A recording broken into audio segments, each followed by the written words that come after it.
esse texto aqui, ele chamou a atenção hoje, sabe? Eu estava refletindo um pouco sobre a morte, né? Algumas pessoas interpretam ela de forma materialista. Às vezes Deus fala pra gente a morte de forma espiritual. E hoje a gente vai trabalhar um pouco esse texto que fala justamente sobre isso. A gente vai começar primeiro por Gênesis, lá no início, capítulo 3, versículo 4. Nesse capítulo 3 e nesse versículo 4, a gente tem o seguinte: a gente tem a serpente falando assim de uma forma para Adão e Eva que o fruto daquela árvore não os matará, que eles não morrerão. A serpente disse a eles que tudo que eles tinham ouvido de Deus era mentira. E Adão e Eva, a gente, na conclusão desse capítulo 3, a gente observa que Adão e Eva caíram realmente na armadilha da serpente. A gente observa que eles comeram do fruto. Aí a gente se pergunta: quem é a serpente? Que serpente era essa?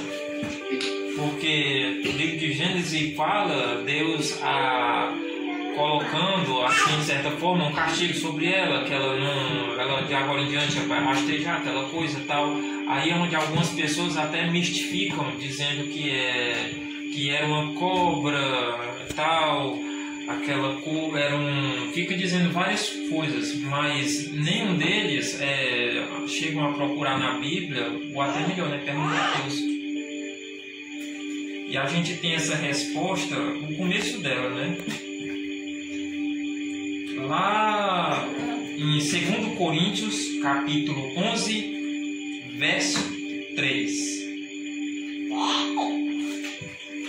Mas temo que, como a serpente enganou Eva com sua astúcia, assim se corrompam vossos pensamentos e se apartem da sinceridade para com Cristo. A gente vê aqui, irmãos, a preocupação de Paulo, que assim, que a serpente ela torne a separar a gente de Cristo, da sinceridade, de todo esse amor que Ele tem com a gente, com nós, o vosso povo. Aí a gente dando continuidade, a gente observa que lá em Apocalipse, capítulo 12, versículo 9, continua falando especificamente que serpente era essa. A serpente que é falada lá em Gênesis. Serpente essa que foi uma das causas do pecado, a morte. Deste versículo que a gente leu, Romanos capítulo 3, versículo 23, que o salário do pecado é a morte. Ela foi a grande causadora de tudo isso. E o Apocalipse 12, versículo 9, ele fala sobre as várias formas como a gente conhece a serpente. Essa serpente lá do livro de Gênesis, na qual é citada o grande dragão, a serpente, e também chega a chamar até de demônio. Então, não é uma cobra falante qualquer. Essa serpente é o próprio Satanás. O próprio Satanás. Entenderam? Era isso que eu ia falar. Aí, a gente continuando a nossa nosso pensamento, né, sobre esse capítulo, a gente entende o seguinte: Satanás, ele vem agindo nas pessoas desde antes de Adão e Eva. Ele já agia desde antes de Adão e Eva. Porque antes de Adão e Eva, a Bíblia conta que teve a grande batalha no céu, onde Satanás tentou usurpar o trono de Deus.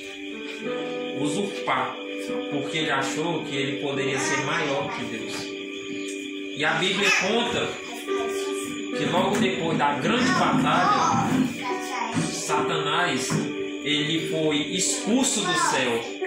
Ele com seus anjos. Por que seus anjos? Porque foram as obras feitas pela mão dele e não pela mão de Deus. E também todos aqueles que o apoiavam. A gente, lá em Mateus, capítulo 8, versículo de 18 a 22, a gente observa uma passagem que Jesus fala sobre a morte. Passagem essa, meus irmãos, que ele se refere a um certo rapaz. Um certo rapaz que, se a gente for verificar na Bíblia, a gente vai entender que aquele rapaz, ele era um discípulo de Jesus. Ele já o seguia. É importante que a gente entenda toda aquela história que acontecia, para que a gente consiga interpretar melhor os fatos. Aquele rapaz, ele era discípulo de Jesus. E Jesus já havia advertido, a gente vai ver logo aqui nas observações, havia advertido eles a respeito de seus pensamentos, porque estes priorizavam as coisas materiais acima da espiritualidade.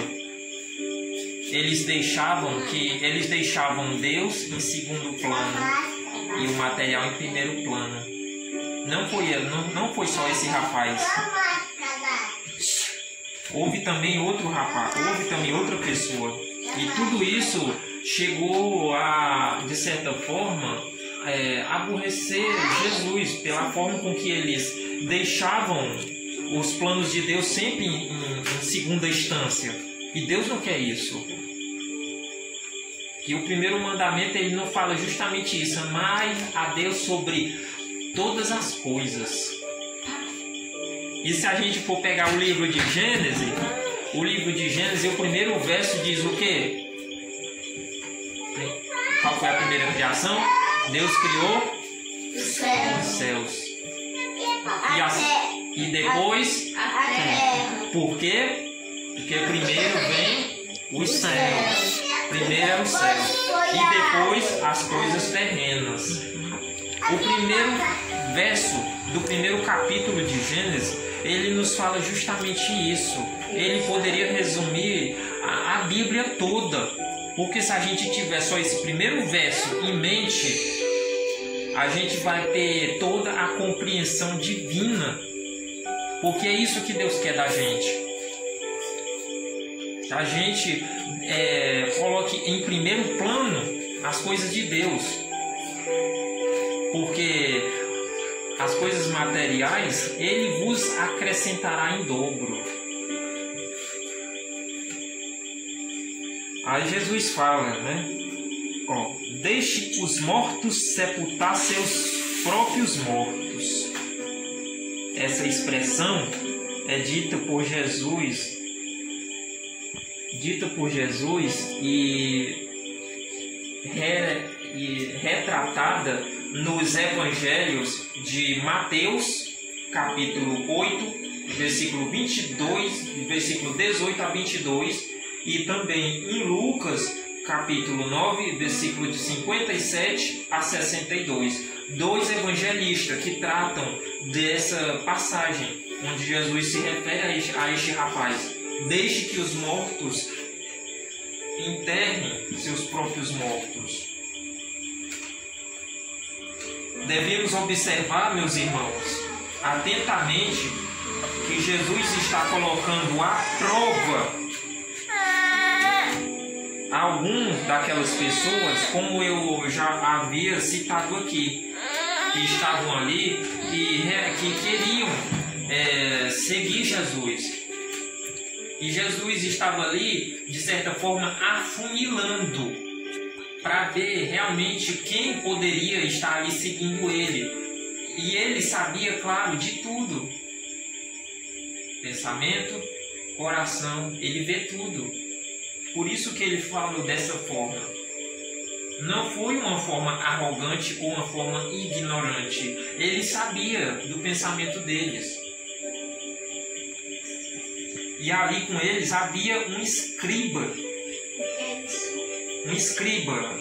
E a Bíblia conta que esse escriba, ele também estava se candidatando a seguir Jesus.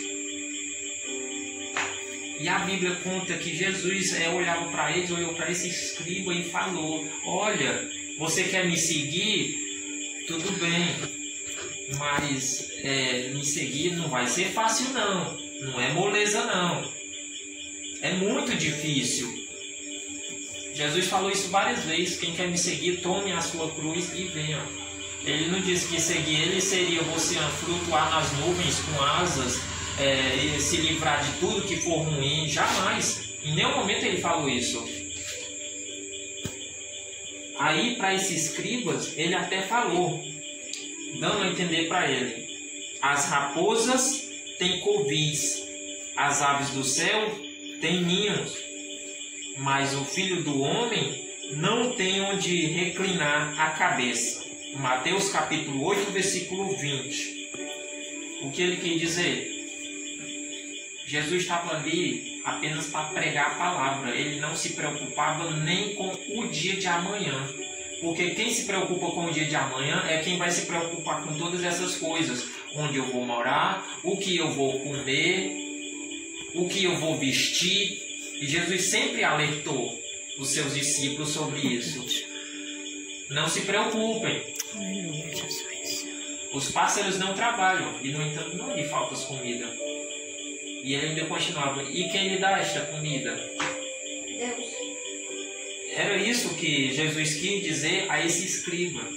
Que ele não pensasse que segui-lo seria um conto de fadas, onde você só vê sorrisos, flores.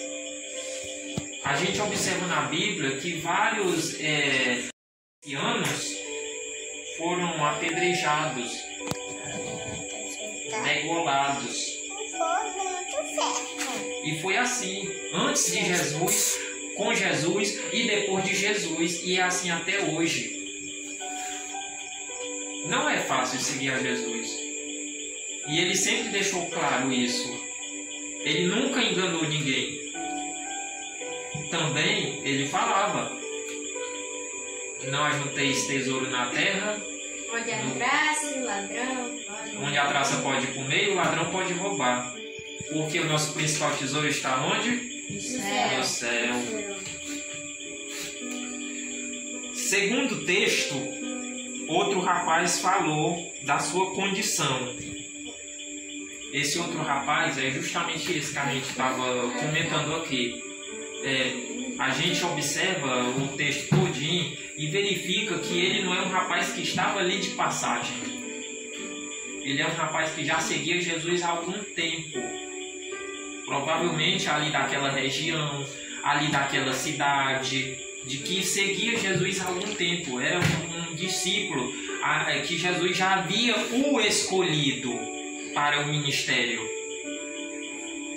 E Jesus, ele continua chamando até hoje. Ele me chama, ele chama você, ele chama você.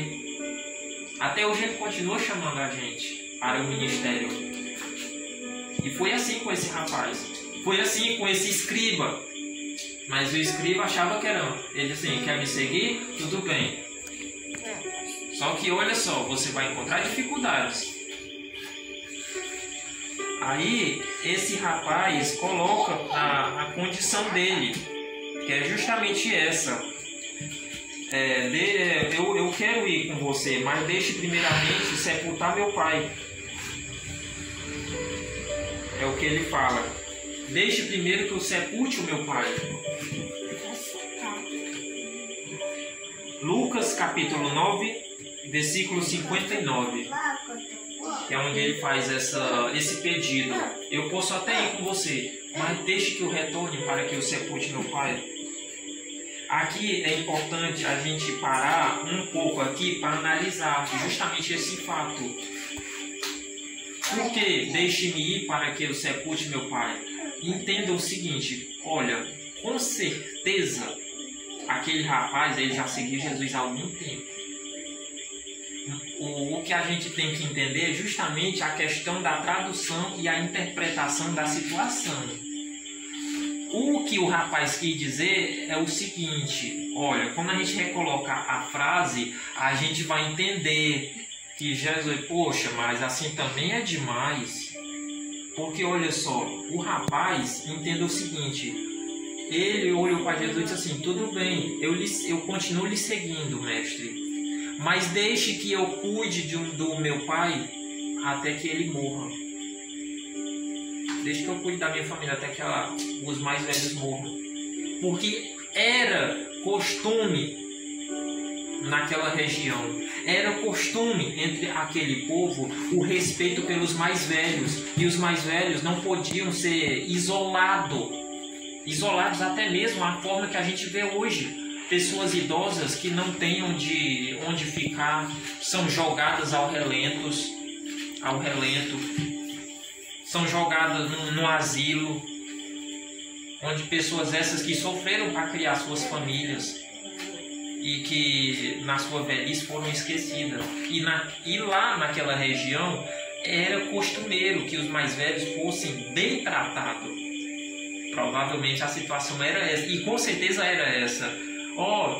Deixa eu cuidar do meu pai primeiro, até que ele morra, aí eu volto e continuo te seguindo. Quanto tempo não seria isso? Jesus olhou para ele e foi mais firme ainda. E falou, e disse-lhe, deixe que os mortos enterrem seus mortos. Tu, porém, vai e anuncia o reino de Deus. É uma ordem. Entendeu? Como ele daria uma ordem para uma pessoa que não já era um discípulo seu, que não era alguém que já o seguia? Lucas capítulo 9, versículo 60. Como ele daria? A gente vê o seguinte, as palavras dele são claras neste versículo. Desde que os mortos enterrem seus mortos, tu, porém, vai e anuncia o reino de Deus. Porque primeiro a gente dá prioridade às coisas celestiais e depois às coisas terrenas. E esse rapaz, aquele escriba, eles estavam dando prioridade à situação, ao cotidiano. Quantas vezes a gente não está fazendo isso hoje? A gente não está dando prioridades às coisas materiais, dando prioridades ao celular, dando prioridades ao coleguinha, dando prioridades àquela brincadeira, dando prioridades a tudo. E estamos esquecendo da principal prioridade: Deus, aquele que nos criou, aquele que sabia desde o ventre da tua mãe o que tu já serias. Ele já te conhecia antes que você nascesse. Antes que tu nascesse, ele já havia te escolhido para ser quem você é hoje. Antes que tu nascesse, ele já havia preparado um lindo caminho para você, uma linda história para você. E foi isso que Jesus falou com aquele rapaz. Após a resposta daquele rapaz, dele falar, deixe que eu me dê permissão para que... Ele pediu permissão. Isso é pedir. Ele não estaria pedindo permissão a Jesus se ele não já fosse um dos seus discípulos. Porque a gente só tem compromisso com quem a gente já conhece. Você não firma compromisso com uma pessoa estranha. Você só firma compromisso com alguém do seu meio. E era esse o compromisso que ele tinha com Jesus. E após ele falar isso, aí é que a gente compreende o porquê que Jesus falou daquela forma. Deixe que os mortos enterrem seus mortos. Tu, porém, vai e anuncia o reino de Deus. Aleluia, Jesus, glória a Deus. Aí é que a gente passa a compreender melhor. Entendeu? Aí passa a compreender melhor. E Jesus replicou. Glória a Deus. Ele continua. Jesus replicou no verso seguinte. Aleluia, Jesus. Ninguém que, tendo posto a mão no arado e olha para trás, está apto para o reino de Deus. Lucas capítulo 9, versículo 62. O arado, meus irmãos, para quem não conhece, é um mecanismo onde a gente coloca um animal de tração e para poder preparar a terra para o plantio. E é isso que ele compara. Você observa que o animal de grande tração que era usado naquela época e até algum tempo atrás era o que? Era um boi. É um animal de grande força muscular. E você imagina o quê? Que provavelmente ele anda a uma velocidade imensa. Aí você imagina a pessoa ali aradando ali a terra, tem que olhar para frente, tem que prestar atenção, porque a qualquer hora pode acontecer um acidente. E como um lavrador de terra vai colocar a mão no arado e ficar olhando todo o tempo para trás, olhando o que ficou, não tem como. É disso que Jesus fala no texto. Ninguém que, tendo pois posto a mão no arado e olha para trás, está apto para o reino de Deus. É sério, é uma palavra muito forte. Porque Jesus, é isso que Ele quer da gente. Compromisso. Quer que a gente o busque verdadeiramente como Ele é. Porque Ele mesmo afirmou para a gente: eu sou o caminho, a verdade e a vida. E ninguém vai ao Pai senão por mim. Quando Ele fala eu sou o caminho, Ele quer dizer que quem anda por outro caminho está andando errado. Quando Ele diz que eu sou a verdade, quem não está em mim está mentindo. Quando Ele diz que eu sou a vida, quem não está em mim está morto. Aí a gente volta novamente para o princípio do texto, para o princípio da nossa pregação de hoje. Eu sou o caminho, a verdade e a vida. Eu sou o caminho. Quem não está em mim está andando pelo caminho errado. A verdade. Quem não está em mim está com a mentira. A vida. Quem não está em mim está morto. Por isso que Jesus se referia àquelas pessoas dessa forma. Deixe que os mortos se enterrem. Porque quem não está em Cristo está morto. E a Bíblia fala: quem está em Cristo, nova criatura é, e as coisas antigas já se passaram. Isso é o Evangelho. O Evangelho fazendo parte da sua vida. É isso que Jesus falava. Essa era a morte que Jesus falava. E lá em Gênesis, se a gente for voltar um pouco também sobre a morte que a serpente falou, lá no capítulo 3, o verso 4, que ela falou que Adão e Eva não morreriam,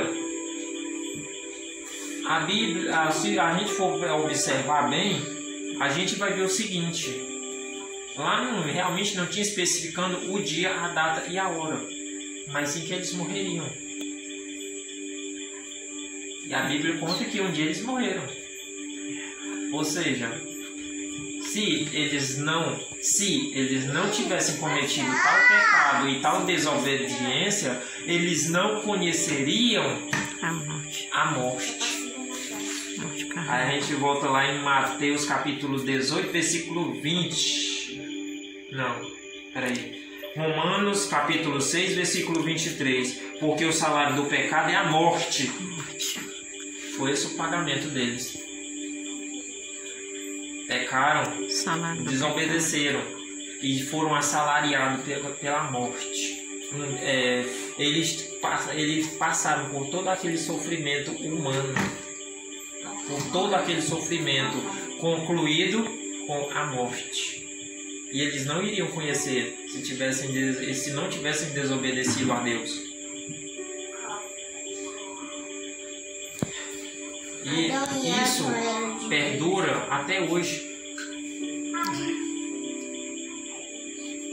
Bom, meus irmãos, com essa palavra que o Espírito Santo me mostrou hoje, e agradeço muito a Deus, agradeço muito a Jesus por tudo que tem acontecido na minha vida. Amém, Jesus. Glória a Deus. Agradeço muito por essa noite abençoada. Amém, Jesus. Obrigado, Jesus, por tudo. E eu sei que muitas outras noites, muitos outros dias de glórias e glórias vão de vir Amém, na minha Jesus. vida e na vida de vocês. Amém.